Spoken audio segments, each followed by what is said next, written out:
Bismillah. Okay, isang mapagpalang araw na naman mga kababayan at nandito naman po ang inyong lingkod, Expat Update. At syempre, update na naman tayo. Dito tayo ngayon sa may usapin ng Bukana. Itong Bukana Bridge na ito, naging curious tuloy ako kung ano ba talaga ang katotohanan dito. Syempre, nakita naman natin na yung ating presidente, sila ang nag-opening, di ba? Normal lang naman yan kasi yung sa mga ganyang mga proyekto, na mga malalaking proyekto, ribbon cutting, mga ganun. Pero ang hindi maganda naman, ang hindi lang maganda ay yung credit mo na sa'yo yung proyekto na ginastusan pa ng national government, which is mapapalabas natin yung katotohanan dito dahil hindi lang mga iisang tao yung mga nagsalita, kundi napakarami. Meron pang pati mga konselor na talagang itong tulay na ito ay talagang hindi naman talaga ginastusan ng pondo ng ating gobyerno, kundi ito ay binigay na talagang libre. At ayun, naniniwala tayo eh. Kasi kung halimbawa, ikaw talaga, kung totoong may ano ka, kaibigan ka, na talagang halimbawa, talagang mayroon siya na talagang kaibigan mo talaga tapos bilyonaryo, mga gano'n. Ikaw ay mahirap lang. Halimbawa, binigyan ka ng isang mamahaling sasakyan na ito ay sabi niya ay libre, tanggapin mo libre na 'yun eh. Ito, huwag na nating patagalin at ito ay umusok yung mga tumbong ng loyalista at tanyalista dito na hindi nila mahirap talaga nilang ano, ah, kumbaga angkinin. Tapos, pag hindi mo maangkin, ang gagawin mo, sisiraan mo na lang. Kaya gaya ng ginawa nila na, kaya pinatayo yan dahil para lang ano, para may kapalit yan. Ang kapalit niyan, West Philippine Sea. Excuse me, matagal na pong wala yung West Philippine Sea sa atin at never na naging atin. Dahil wala naman tayong dokumento dyan. Para sabihin natin sa totoo lang, no? Para kang nag-aangkin ng bahay na hindi naman sa'yo. Oh. O kaya isang kalye. Halimbawa, walang pangalan yung kalye. Kailangan mo yan, iparehistro yan. Na talagang yung kalye na yan, ganyan ang pangalan. Kasi para lumabas siya sa ano, sa Google Map. Hindi lalabas sa Google Map yan kung walang pangalan, di ba? Ganun lang 'yun. So ito dito muna tayo kay ano, kay sa ating magiting na magiging presidente sa kanyang pagkakaalam dahil siya ang kuwan noon, mayor ng Davao City sa panahon na ito, sa panahon na 'yon. So pasok po, Madam President. VP Inday, earlier we talked about the Bukana Bridge, and Mhm. you made mention that you're going to refer the situation with the former president. Ano po yung decision ni Pasalamat pala tayo kay kay video ito kay kay Alvin and Tourism. Mag-subscribe po kayo, kwento 'yun. Ito yung mga nakatutok diyan sa The Hague. former president? Nag-ano lang ako kanina kung kailangan kwento yung backstory ng Bukana Bridge. And then he said na okay lang naman. So ang nangyari dyan ay ang Bukana Bridge is kapatid ng buong coastal road ng Davao City. So hindi siya yung coastal road hindi siya makakatawid ng Bangkeruhan River kung wala yung Bukana Bridge. At that time na mayor ako, may budget ang coastal road pero unfunded ang bridge. And it was made known at the time to former President Duterte that the bridge is unfunded. Mm-hmm. At siya ay naghanap ng paraan para mabigyan ng pondo yung budget, yung bridge. Mm-hmm. So noong nakahanap siya ng pondo, ay sinimulan yung negotiations, sinimulan yung mga planning, lahat ng paperworks para doon sa bridge na yon ay sinimulan na.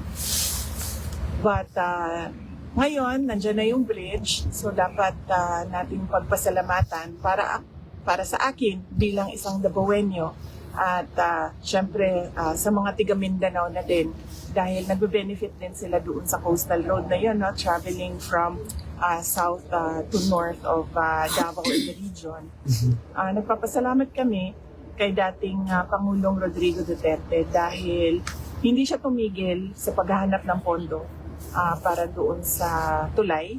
At syempre, nagpapasalamat tayo sa People's Republic of China dahil buong-buo nila binigay yung entire cost ng tulay na iyon. So walang gastos ang City Government of Davao, walang gastos ang Pilipinas para tayo magkaroon ng bridge na iyon. At napakahalaga ng bridge na iyon dahil hindi mag-connect ang south to north kung wala yung bridge. What is your reaction, VP, with the statement of President Bongbong Marcos saying that this is one of the 4 legacy projects under his administration so far? Basta sa akin na lang. Bilang Dabawenyo at bilang Mindanaon, nagpapasalamat ako kay dating Pangulong Rodrigo Duterte dahil ang totoo talaga niyan, alam niya at the time yung problema ko bilang mayor. Now, may coastal road, may budget ang coastal road, pero wala kaming budget para sa tulay. At, and yes, as I said, yung source of fund, ang People's Republic of China, sila yung pinagpapasalamatan ko. VP Inday, on a different matter, today the determination of the medical records with respect to the competency of the former president will be submitted. Was the submission done already or?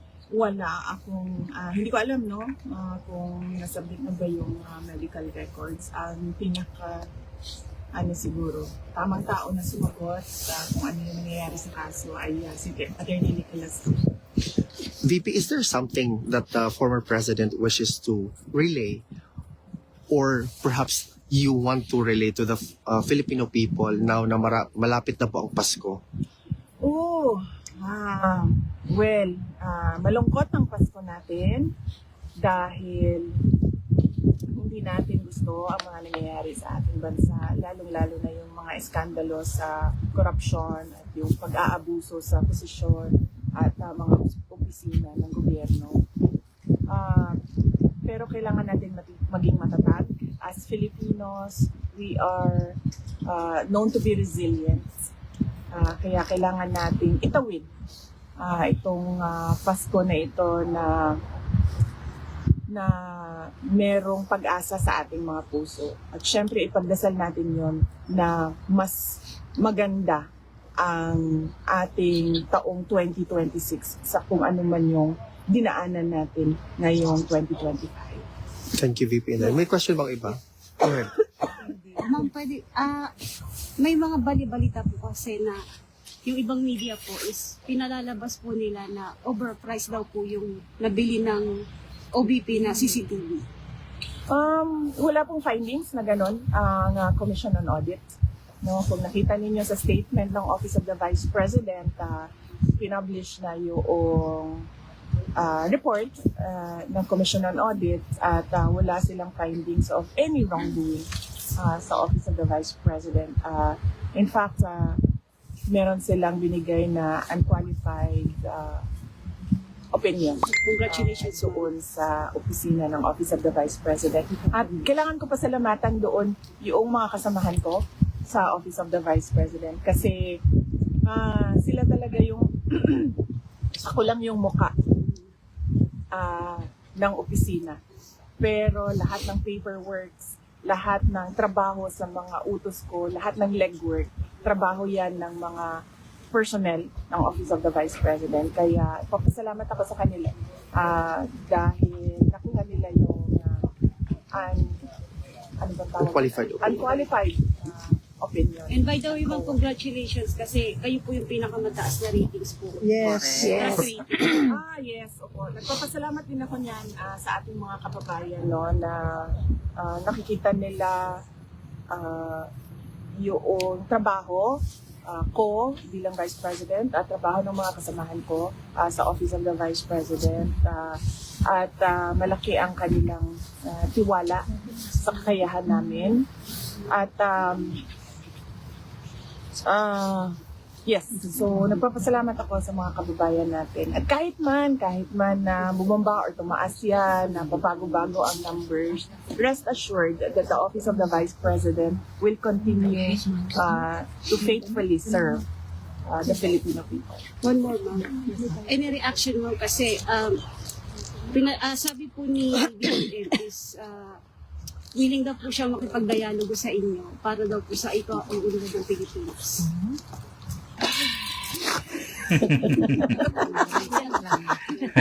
Yun lang. Okay. May iba pa bang question? Ayan. Sige, go ahead. Ma'am, ano po masasabi niyo kay Sandro Marcos na siya yung pork barrel? Well, wala akong wala pa sa akin yung mga dokumento, ma'am, no? At hindi ko pa na-review sa ko. So, hindi muna ako mag-comment sa ganyan. Pero ang pwede ko pong i-comment ay madami talagang mga insertions. Ang iba't ibang mga context. Kasama na si Congressman Sandro Marcos. At makikita natin sa papel yun. Hindi siya chismis, hindi siya yung gawa-gawa lamang. Kasi nakikita talaga siya sa mga documents, yung mga insertions. Fifi, just final, one last question. Are you prepared for a possible impeachment complaint filed next year? Yes, Bloodbath na yan. about to release a statement about the impeachment. So, lalabas namin yan sa Monday. Pinatapos lang namin. Ngayon, meron lang ako mga edits and amendments doon. So, parang may balita ka naman sa Monday. Ang dami mo naman. So, eto hanggang dyan na lang yung kay Madam BP na future president. Magiging presidente natin yan. Kaya ingatan natin. So, eto dito tayo sa isang Dabawenyo na matagal na nating namimiss din to si Mamang Mamang Jay eh. Hindi natin matagal na hindi natin na gawan ng reaction yung kanyang mga yung kanyang mga interviews. So, ito pasok parehas na pa rin sa kanyang parehas na pa rin na topic about this Bocana Bridge. So, pasok po, Manong Jay. Lapit ka dyan, daw nasa Davao del Sur ka, pero malapit ka dyan sa Davao City. At nitong nakalipas na linggo ay sentro po ng diskusyon. Yung naging pahayag po ng Pangulo natin na parte ng kanyang mga legacy project, yan pong Bocana Bridge. Sa inyo pong pagkakaalam, Manong Jay, pag sinabi mo bang legacy, malawak po ba yan? Dapat marami bang ikonsidera ng mga factors bago mo masabi na parte ito ng legasiya? Kasi sinasabi, sa kanyang pamumuno, nag-umpisa ang pagtatayo nito. At marami din na mga information talaga na mayor pa ang pangalawang pangulo, ito na yung hiling niya at itong plano niya. 2018 pa nga, nasama sa kanyang State of the City address, Manang Jay. Alam mo yung salitang pamana, no, o legacy, nagsisimula yan kung sa simpleng kawikaan, ay nagsisimula yan sa isang panaginip, sa isang panaghoy, sa isang panambitan. Halimbawa, gusto kang magpamana sa anak mo ng lupain. So, mag-aambisyon ka, magkaroon ng lupa, titingnan mo kung saan banda, anong klaseng lupa, anong pwede itanim. Ganon din sa ano pa mang bagay, like ito pinag-uusapan itong Bocana Bridge, no? Ito ay isang panaginip na at tapos pinlano mabuti, kung hindi ako nagkakamali, Oktubre taong 2018, no? Nung simulang anong tawag nito, iplano talaga yung pagsasagawa ng iba't ibang mga future projects para sa siyudad ng Davao. At ang pagkakaalala ko noon, kung di ako nagkakamali, ang aming mayor dito sa Davao City, bagamat ako'y nasa farm dito sa Davao del Sur, pero ako ay isang tiga-siyudad din, ano? May bahay din ako dito sa siyudad, ay panahon ni Mayor Sara Zimmerman Duterte. So, inayos yan. Problema lang ay sapagkat nangangailangan niya ng malaking pera, no, para matustusan yung pagpapatayo ng mga tulay. Marami yan eh.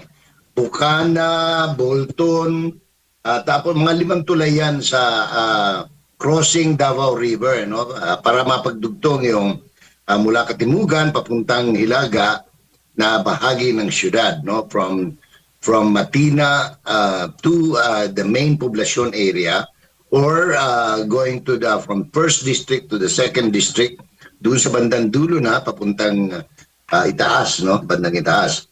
So noon pa man pinano na yan, ginawa na ng ginawa na ng studies, no, ng feasibility. Ang problema lang noon ay wala saan kukuha ng pera sapagkat malaki ang pagkakagastusan niyan. So humiling sila sa national government na tulungan na makahanap ng pondo. Nagkataon noong panahon na yon, ang presidente ay ang kanyang ama na dati ring mayor ng Davao City, si Rodrigo Roa Duterte. At nang sila ay magkaroon ng tsansa na makapunta sa China, ay nabanggit ito sa mga namumuno sa bansang China. At lo and behold, napakabait ng Panginoon at napakabait ng mga kaibigan ng mga kapitbahay natin sa Southeast Asia at sa Asia ay hindi lamang pinautang kundi binigay ng libre, no? Yung ano pangalan nito, yung project, yung Bukana Bridge connecting north and south of Davao City. Yan ang kasaysayan yan. So finally, kasi matagal yan na proseso sa gobyerno, mayroong mga technical studies na gagawin hanggang sa pag nabuo na yan, magkakaroon na ngayon ng lagdaan ng kasunduan kung paano ang siste. At kung itatanong mo, Almar at Admar, ang siste niyan ay ang mga ngasiwa, sapagkat yan ay nasa Republika ng Pilipinas under the Republic, ay ang DPWH, Urban Planning and yung section na yan ng DPWH, ano? Pero ang gagawa, lahat ng gagawa dyan ay mga contractors o engineers mula sa China, sapagkat sila ang mga bihasa sa paggawa ng mga tulay at iba pang infrastructure na moderno. Kaya ang nangyari dyan ay walang lumabas na pera, walang tinanggap na pera ang gobyerno, wala ring naibulsa sapagkat direkta doon sa kontraktor na punta sa paggawa ng tulay, Admar. Opo, no. Siguro ang reaction lang kasi ng ating mga kababayan, lalo na yung mga Damawenyo, doon lang tumas yung kanilang kilay nang sabihing parte ng legasiya. Siguro naging kabahagi sila kasi naabutan kasi doon sa term niya, meron pa rin i-credit pa rin kasi pinagpatuloy, nag-supervise pa rin. Pero yung term kasi na legasiya wala naman siyang choice na ipagpatuloy dahil wala namang involved na pera ang Philippine government. Kasi Opo. ito'y donation. So nagkataon noong 2020, nagkaroon ng lagdaan. And finally, nagkaroon ng pandemic na naantala yan, nasimula yan 2022 na, kaya natapos ngayon 2025. Meron niya ako nakita Manong Jay, dokumento na yung notice to proceed, no? 2022 yun, parang July ata yun nung nilagdaan ng counterpart sa China yung notice to proceed mula sa DPWH. Kung matatandaan natin, nanalo po ang presidente kasalukuyan Mayo. So ibig sabihin ba nakaisip agad dyan na magtatayo ng tulay doon. So maraming mga inconsistencies talaga at ito yung nakapagpataas ng kilay ng ating mga kababayan lalo na po dyan sa lungsod ng Davao. At sa panig naman ni Vice President Sara Duterte, actually hindi na nga masyado niyang pinalaki, binigyan lang niya ng konteksto na matagal na niya pa. In fact, iyan ay bahagi pala ng coastal project.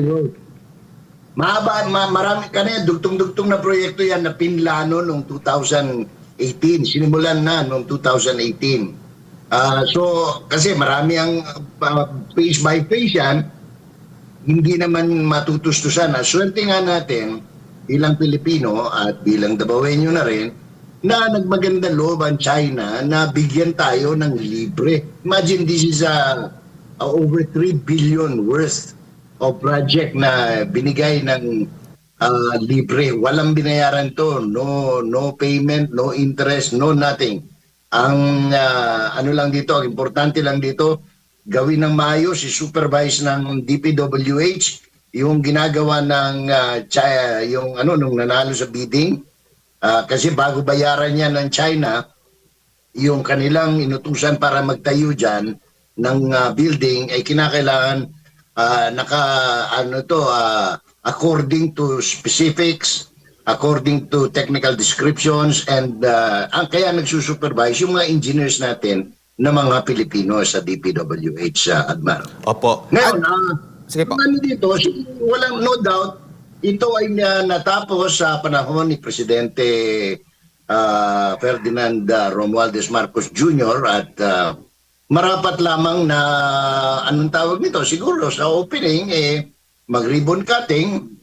Siya ang presidente, kung yan ang minamarapat ng actually dapat dito ang nag-imbita rito ay yung anong pangalan nito, Local Government of Davao, no?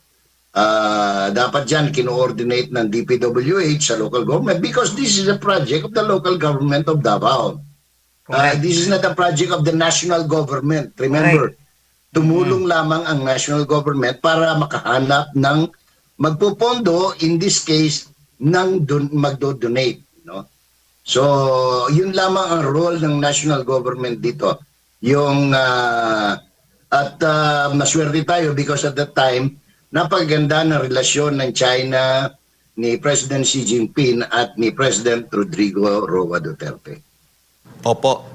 Ano naman ang masasabi niyo po, Manong Jay? Dahil sa mga comment section, ang sinasabi naman ng netizen, tsaka ng iba pa na maka-administrasyon, na ang kapalit daw nito, West Philippine Sea. No, niloloko lang tayo. Binabanatan nila ang mga Duterte na maka-China at ang kapalit nito, kasi nagbigay sila, ang West Philippine Sea. Manong Jay.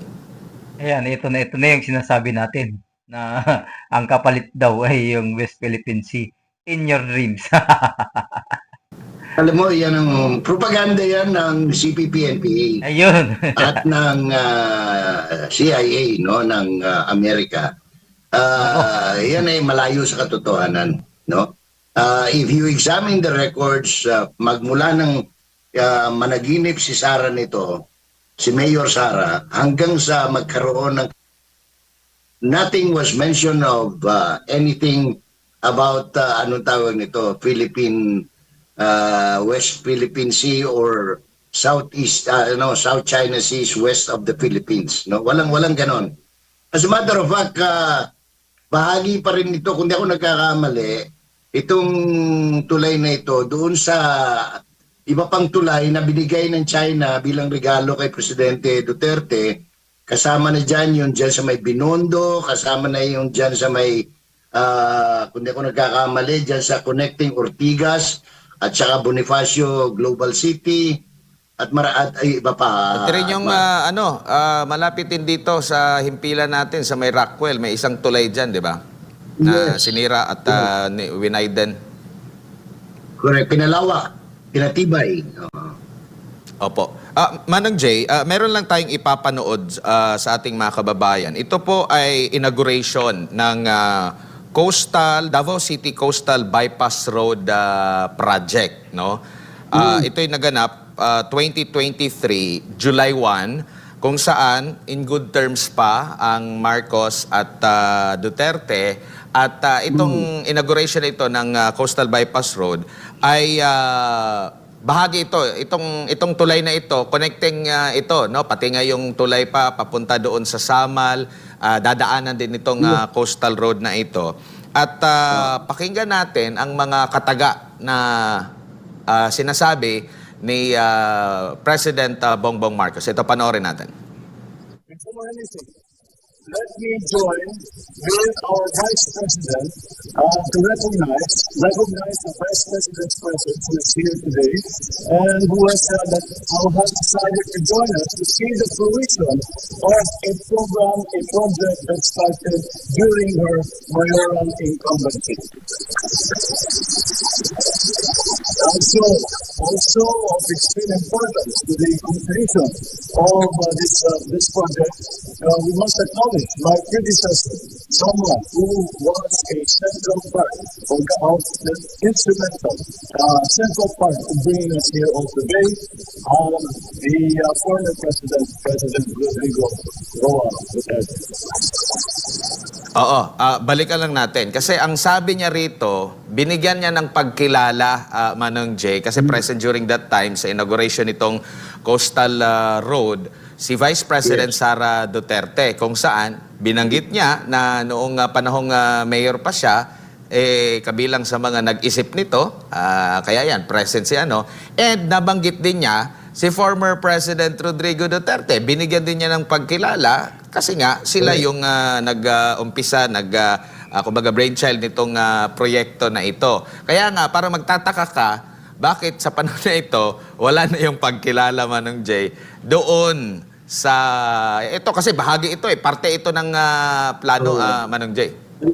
Alam mo, Mar, ito I don't know, hindi ko naman dinidepensahan si Mr. Marcos, But I think this is more of a product ng mga spin doctors ni Mr. Marcos, na hindi nila matanggap, na walang achievement yung kanilang principal, kaya ginagawa nila ng paraan para bumango ng bumango. Remember, bago lumabas ito, itong inauguration, itong pagbisita niya, actually, hindi nga inauguration, kundi bumisita lang, sumilip lang siya, Naglanding, nagsalita ng konti, sinilip yung mapa-mapa, pagkatapos umuwi na siya, umalis na siya. At pumunta siya doon sa kampo ng mga sundalo sa Southeastern Command, at doon nangako na naman siya ng isa pang budol. Hindi siya nagbudol fight, nakipagbudol fight siya at the same time, nambudol na naman ang presidente nung sinabi niyan tataasan niya yung allowance ng mga sundalo, gayong wala naman ito sa nakapaloob sa proposed 2026 budget, and there is no money appropriated for that, In fact, ang problema ng presidente ngayon, kung malihis lang tayo ng konti, ay kung saan siya kukuha ng pangtapal sa Bisaya. Ewan ko kung anong tawag dyan sa Tagalog, Admar, Dyan sa Pangtapal. Pangtapal sapagkat yung proposed 2026 budget ay sobra ng more than 1.7 trillion doon sa kikitain ng bansa. At ito ay sinabi ng mga nag-iisip dito na ito ay kukunin sa mga uutangin ng bansa. Ang problema natin ay walang gustong magpautang na bansa sa atin ngayon. Dahil sa hindi per se. Umaga po sa lahat. So, ayan. Yun lang po ang ating video sa ngayon. Eto nga, yun ang isa sa mga mahirap na ang gagawin mo, wala ka naman palang ginagawa o wala palang gastos ang national government. Tapos, nagpa-picture ka pa doon. Di ba dapat ang umano sana noon ang ating LGU na lang. Yan ang mahirap Walang maipagmalaking project. Kaya yung project na lang ng iba, yun na lang ang kinukuha. Tapos, ang nakita naman natin si Madam President Sara Duterte, hindi na siya gaanong nagsalita dito dahil para siyempre iba na yung gagawin na namang magiging political issues na naman pagka nagsalita itong si Madam President natin. At isa pa, sana naman yung mga credit grabber, alam niyo to, ito totoo to, no? Noong mga panahon ni Pinoy, ganitong ganito yung mga sistema eh. Yung mga kukuha ka ng hindi naman sa'yo. Yung bang akala mo ikaw ang may gawa pero noon kasi hindi pa gaanong aktibo ang mga social media platforms. Noon pa uso pa naman naalala ko yung mga Friendster pa. Kaya hindi pa gaano. Hindi tulad ngayon na mabilis na yung Facebook, napakabilis. Sa YouTube, napakabilis. At ang daming ang daming makakapagpatunay sa ngayon. Marami tayong mga vloggers na nagsisulputan. Kasama na tayo dyan na kahit paano, kahit na paling-paling yung salita natin nagsusumikap na ipakita yung talagang mga nangyayari sa atin. Kaya ako rin kahit paano nagsusumikap tayo na maghanap ng mga balitang nararapat, yung tama. Doon lang tayo sa mga source na talagang mapagkakatiwalaan. Pero yung mga kaduda-duda, wag na lagyan. Kasi mahirap na. Maanuhin pa tayo ng fake news, hindi naman tayo nagbabalita. So hanggang dito na lang mga kababayan. At maraming salamat po sa inyong panonood. At kung hindi ka pa nakaka-subscribe, andyan lang po ang subscribe button at pakiclick na rin yung notification bell para lagi tayong updated sa ating mga videos. Maraming salamat. Syukran. Assalamualaikum warahmatullahi wabarakatuh.